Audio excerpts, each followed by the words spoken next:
Assalamualaikum warahmatullahi wabarakatuh. Halo sahabat Siti, bertemu lagi di Siti Rahmah Podcast, Tanya Solusi pada Ahli. Pada episode kali ini bersama saya Rini, kita akan membahas tentang diare pada anak. Di sini sudah hadir narasumber kita, Dr. Muhammad Lutfi B, spesialis anak di Rumah Sakit Islam Siti Rahmah. Assalamualaikum dokter. Waalaikumsalam. Bagaimana kabarnya dokter? Baik. Baik ya dokter. Nah dokter, kita bicara soal diare ini mungkin tidak asing lagi ya dok ya. Nah, namun sahabat Siti di rumah, tahukah sahabat Siti bahwa pada awal bulan ini pemerintah Kabupaten Pesisir Selatan menyatakan KLB dengan ditemukannya 190 kasus diare yang pada masyarakat, yang mana 5 diantaranya adalah balita dan dinyatakan meninggal dunia. Nah dokter, diare ini tampak sederhana, tapi dampaknya menyebabkan kematian. Nah, dokter, untuk di awal ini mungkin sedikit kita jelaskan ya dokter, bagaimana kita bisa mengetahui bahwa si kecil mengalami diare. Silakan dokter. Baik, jadi diare pada anak itu didefinisikan jika buang air besar anaknya lebih dari 3 kali dalam 1 hari atau lebih lunak dari biasanya walaupun frekuensinya kurang dari 3 kali. Dan sedangkan pada anak yang mengkonsumsi ASI atau bayi yang di bawah 1 bulan, definisi diare itu ketika orang tuanya menyadari bahwa buang air besarnya itu lebih encer walaupun bahkan bisa sampai 7 sampai 10 kali itu masih normal. Oke, iya. Kalau untuk penyebabnya sendiri biasanya apa ya dok, diare ini? Ya. Jadi untuk penyebab diare itu dibagi 2, ada yang non-infeksi dan infeksi. Untuk non-infeksi tentunya kejadiannya sering berulang dan berlangsung lama. Contohnya ada kondisi malabsorpsi, alergi makanan, atau intoksikasi makanan atau salah makan. Dan sedangkan yang untuk infeksi itu pada umumnya sekitar 60-70%-nya disebabkan oleh infeksi virus. Dan sekitar 10-20%-nya disebabkan oleh infeksi bakteri dan sisanya itu infeksi parasit. Oke, menarik nih dok. Bagaimana kita bisa membedakan, ya apalagi kita ibu-ibu di rumah ya, ini penyebabnya adalah virus. Nah, ini penyebabnya adalah bakteri, itu bagaimana dok? Ya, jadi gejalanya dapat menggambarkan etiologi atau penyebab dari diare itu sendiri.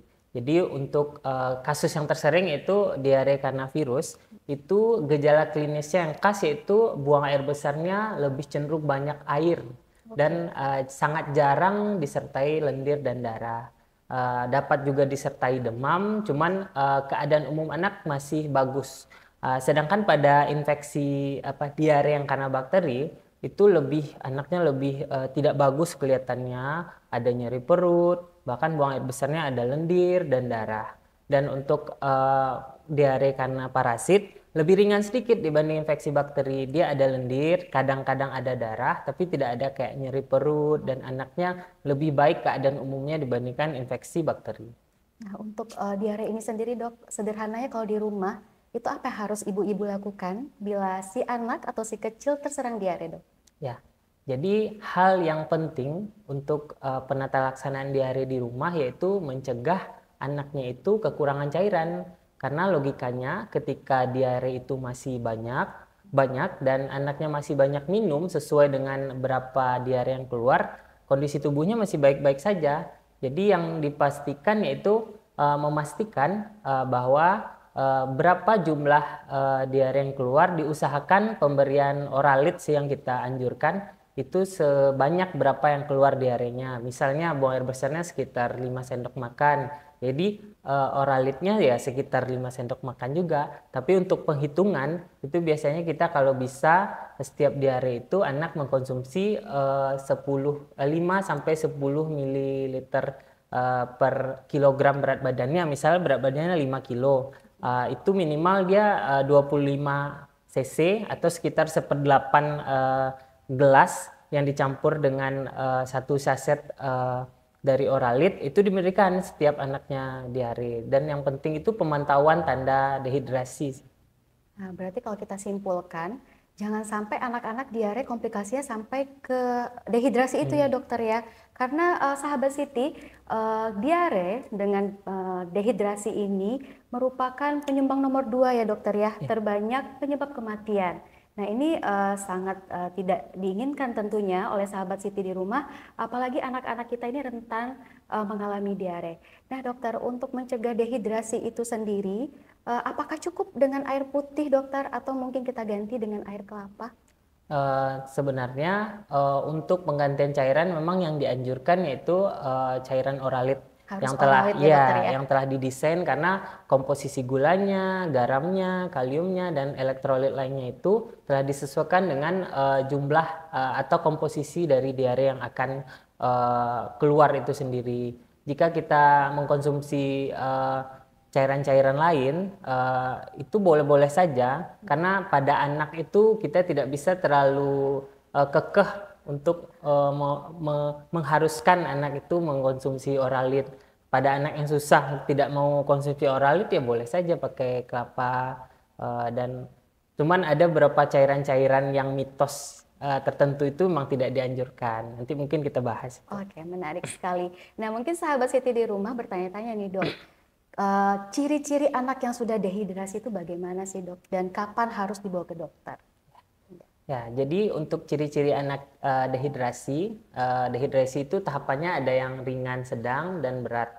Jadi untuk dehidrasi awal, anak itu baru-baru kekurangan cairan, tanda awalnya yaitu anaknya bibirnya kering, air matanya mulai sedikit, kalau nangis tidak ada air mata, eh, dadanya berdebar-debar. Lalu untuk anak-anak yang lebih kecil itu ubun-ubunnya masih bisa kita raba, itu cekung, matanya juga kelihatan cekung. Lalu untuk dehidrasi yang agak lebih berat itu biasanya anaknya tidak mau minum lagi, sudah letargi dan tidak aktif, matanya sangat cekung, ubun-ubunnya sangat cekung. Kulitnya jika kita cubit di bagian perut itu lama baliknya kayak orang tua itu. Jadi turgornya menurun kalau istilahnya. Terus tanda yang paling gampang kita pantau yaitu dari buang air kecilnya. Kalau misalnya dehidrasinya masih ringan, itu buang air kecilnya mulai jarang. Biasanya kan anak ini per 4 sampai 6 jam masih buang air kecil. Tapi pada anak yang udah mulai dehidrasi mungkin per 8 jam udah nggak buang air kecil, dan warnanya juga mulai agak lebih pekat. Sedangkan pada dehidrasi yang lebih berat itu bisa jadi dalam 12 jam tidak buang air kecil, bahkan buang air kecilnya itu sangat sedikit. Biasanya kita tanya tuh ke orang tua, pampersnya sudah lebih ringan nggak dibanding biasanya. Biasanya sang ibu itu tahu kalau pampersnya udah mulai ringan. Kita membawa anak ke rumah sakit itu ketika dehidrasinya masih di ringan sedang ya. Kalau sudah berat berarti itu udah terlambat sih sebenarnya. Ketika dehidrasinya masih ringan sedang itu tubuhnya masih belum terjadi kondisi yang membahayakan. Tapi kalau kita sudah membawanya ke dehidrasi berat, anaknya sudah tidak aktif, itu biasanya telah terjadi gangguan asam basa, elektrolit tubuh. Jadi anaknya kadang bisa disertai dengan sesak, kejang dan lain-lain. Baik, menarik sekali ya sahabat Siti. Nah dokter, mungkin untuk sahabat Siti di rumah yang sudah pernah ya anak-anaknya mengalami diare dan datang ke dokter, biasanya ada 3 hal yang diresepkan tuh dok. Ada probiotik, ada zinc ya dokter ya, juga diberikan Oralit. Nah mungkin moms di rumah bertanya-tanya, Oralit saja cukup nggak dokter? Atau dikasih probiotik saja cukupkah? Seperti itu, bagaimana dokter? Ya, jadi untuk penata laksanaan diare itu dari WHO dan internasional itu pun hanya menganjurkan 5 lintas diare gitu. Jadi yang pertama pemberian cairan dengan cairan rehidrasi dengan Oralit seperti yang kita jelaskan tadi pemberiannya. Lalu yang kedua pemberian zinc. Zinc ini berfungsi untuk memperbaiki dinding dari saluran cerna.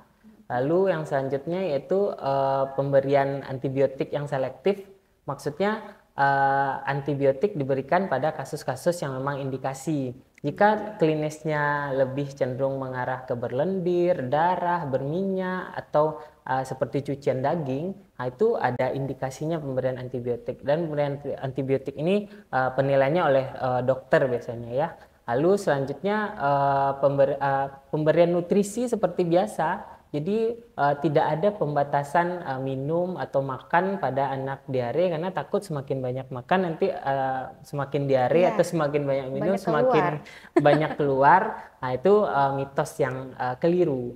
Jadi pemberian nutrisi yang adekuat itu dapat memperbaiki dari fungsi saluran cerna. Dan bahkan kalau kita membatasi pemberian makan itu akan memperburuk diarenya, kondisinya. Dan yang terakhir yang paling penting biasanya yang saya lakukan juga di praktek itu mengedukasi, menjelaskan kapan kondisi-kondisi dehidrasi seperti yang kita jelaskan tadi.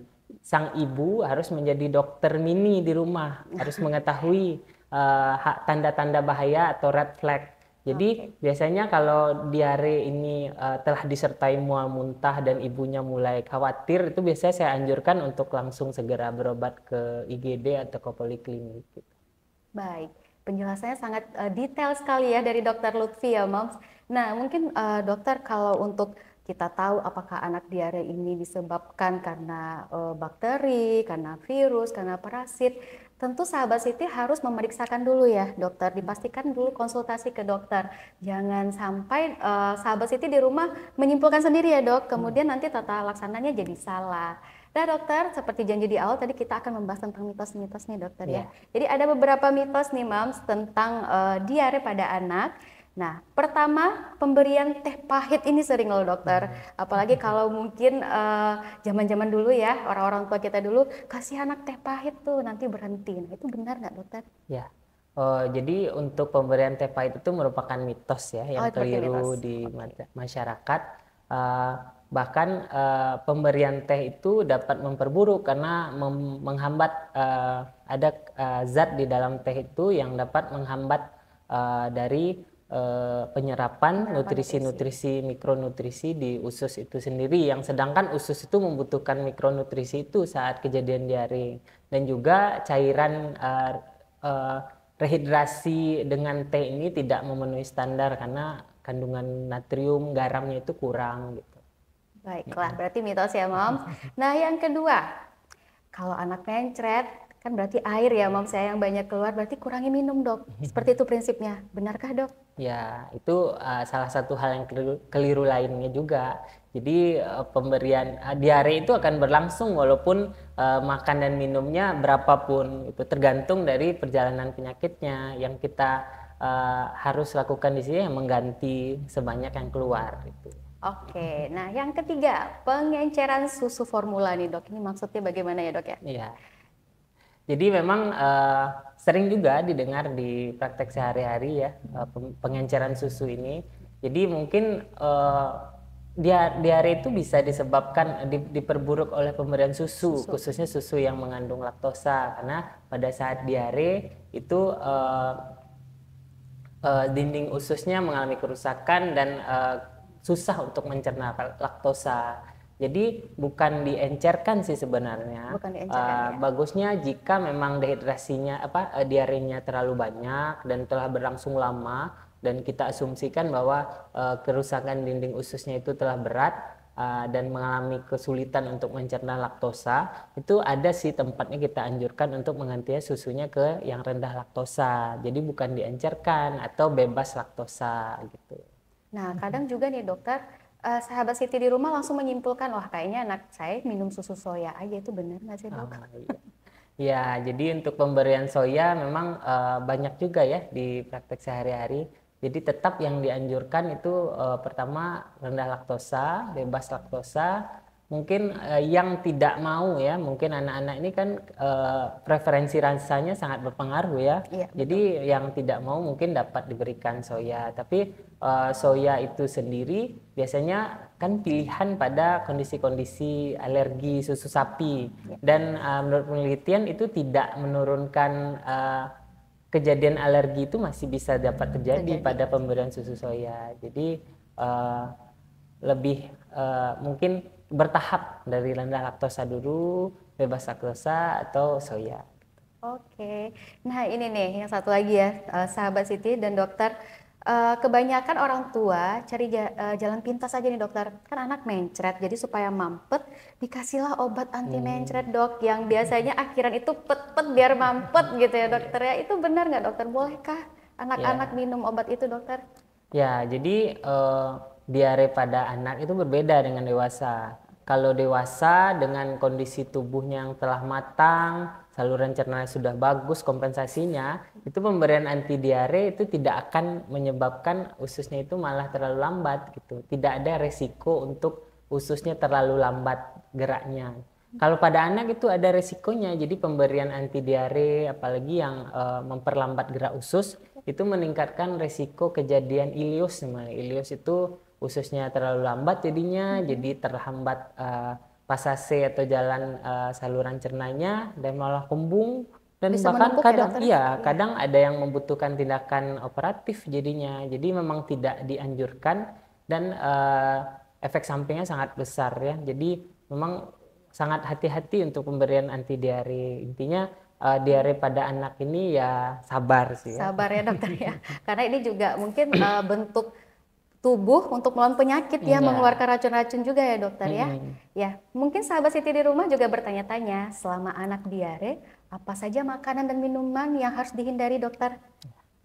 Jadi makanan dan minuman yang dihindari sebenarnya kita memberikan diet yang rendah serat dulu ya, karena serat itu tidak dicerna dan cenderung mempercepat pasase dari saluran cerna. Jadi mungkin boleh makan buah dan sayur itu tapi secukupnya saja dan lebih sedikit dari biasanya. Untuk buah yang dianjurkan sih pisang ya, pisang kandungan kaulen pektin di pisang itu bisa memadatkan buang air besar gitu. Berarti kalau untuk minum susu bagaimana dokter? Ya, minum susu boleh-boleh saja untuk anak-anak yang memang mendapatkan susu formula. Di bawah 6 bulan yang mendapatkan susu formula itu pemberiannya memang harus lebih intensif, jangan dibatasi gitu. Nah, sahabat Siti di rumah, kita sudah sampai di akhir pembicaraan kita bahwa diare itu ada penyebabnya, tentu ada langkah-langkah pencegahannya. Nah, silakan dok diberikan tips untuk pencegahan diare ini sendiri. Ya, jadi untuk pencegahan itu berangkat lagi dari cara penularan ya. Untuk diare itu pasti diare ini menularnya melalui istilahnya fekal oral. Fekal itu buang air besar dan masuk ke mulut. Jadi lebih meningkatkan hal-hal yang dasar sih, kayak yang sudah sepaket kayak perilaku hidup bersih dan sehat itu. Jadi sanitasi yang bagus, cuci tangan, gunting kuku, terus sumber airnya, memasak airnya sampai matang gitu. Dan MCK-nya bersih gitu. Jadi cara menceboknya dan cuci tangan wajib itu ya untuk mencegah diare sih. Serta pemberian vitamin A rutin 2 kali setahun itu juga dapat menurunkan resiko kejadian diare yang berat pada anak. Dan pemberian imunisasi lain itu bisa memberikan perlindungan silang. Jadi vaksin tertentu itu bisa memberikan perlindungan juga ke diare. Dan saat ini kan vaksin diare khususnya rotavirus itu sudah ditanggung ya, tinggal datang dan imunisasi aja gitu. Tinggal moms di rumah mau atau tidak gitu ya dokter ya. Wah, luar biasa sekali penjelasan dari Dr. Muhammad Lutfi B, spesialis anak Siti Rahmah. Terima kasih dokter atas penjelasannya, kami sangat tercerahkan sekali ya. Mulai dari penyebab dan apa itu diare, kemudian tata laksananya dan pencegahannya kita sudah dapat nih sahabat Siti. Nah sahabat Siti, kami tentu menghimbau untuk laksanakanlah pola hidup bersih dan sehat, ajarlah anak-anak kita sedari dini untuk ber-PHBS ya dokter ya, terutama untuk disiplin akan hand hygiene atau kebersihan tangan. Silakan like, share dan subscribe video dan channel YouTube kami untuk menyebarkan ilmu sebanyak-banyaknya ke siapapun. Sampai ketemu. Wassalamualaikum warahmatullahi wabarakatuh.